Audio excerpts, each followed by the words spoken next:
आज महाविकास आघाडीच्या वतीने महाविकास आघाडीचे उमेदवार खासदार माननीय ओमदादाराजे निंबाळकर साहेब यांच्या प्रचारार्थ तांबरी विभागाची मशाल रॅली आयोजित केलेली होती।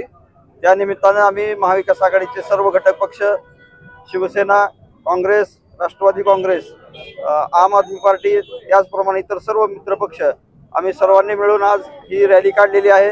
या रॅलीसाठी नागरिकातून उत्स्फूर्त प्रतिसाद मिळत आहे। आम्ही आता या शिवनेरी चौकापासून ते जिजाऊ चौकापर्यंत या तांबरी विभागाची संपूर्ण रॅली पूर्ण केलेली असून कार्यकर्त्यांचा उत्साह आणि त्याला जनतेचा प्रतिसाद हा प्रचंड आहे आणि यातून आमचा उमेदवार मोठ्या मताधिक्याने निवडून येणार। ओमदादा पुन्हा एकदा खासदार होणार, मोठ्या मताधिक्याने निवडून येणार ही आमची खात्री आहे। भागातून जनसामान्याचे नेते ओमदादा फिक्स खासदार असं त्यांचा टॅग असलेले आमचे नेते ओमदादा यांच्या प्रचारार्थ आम्ही आज पूर्ण प्रभागातून तांबरी विभागातून सर्व मित्र घटक पक्षांना घेऊन जी रॅली काढली, मशाल रॅली।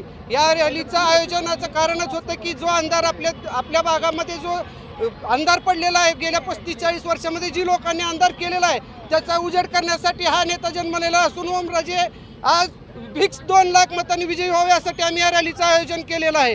तरी आमच्या सर्व मित्र घटक पक्षांनी आज या रॅलीमध्ये सहभागी होऊन आमचा उत्साह वाढवला आहे आणि याच उत्साहाने आम्ही येत्या 7 तारखेला ओमदादा मशाली समोरील चिन्हाचं बटन दाबून आम्ही त्यांना प्रचंड 2 लाखापेक्षा जास्त मतांनी विजयी करण्याचा प्रयत्न करणार आहोत।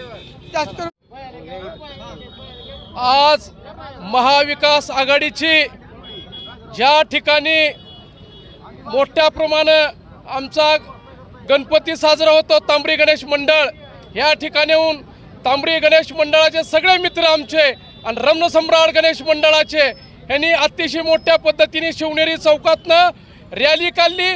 तसेच ह्या देशाचे नेते भाई उद्धवरावजी पाटील साहेब होते, त्यांना हार घालून लिंबुणी खड्डा जिजाऊ चौकामध्ये आम्ही आलेलो आपण बघत आहोत। अतिशय मोठा जल्लोष आहे आणि ही जल्लोष थांबणार नाही। 7 तारखेला ओमराजे निंबाळकर ही विजय होणार आहेत आणि आम्ही असं समजू की ही रॅली विजयाची होती, कारण का फक्त आपण वाट बघत आहोत किती मतदान देणार आहेत की दादा 1,10,000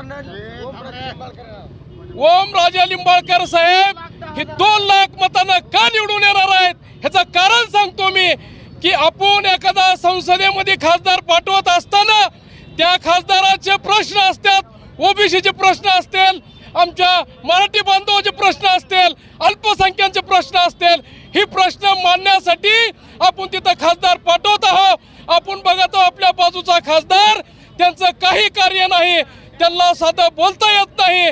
आपण बघत आहोत DPTC मध्ये सुद्धा त्यांचा एक फोटो व्हायरल झाला होता रम्मी खेळताना। असे माणसं संसदेमध्ये पाठवून काय उपयोग होणार आहे, त्यासाठी जल्लोष रॅली होती।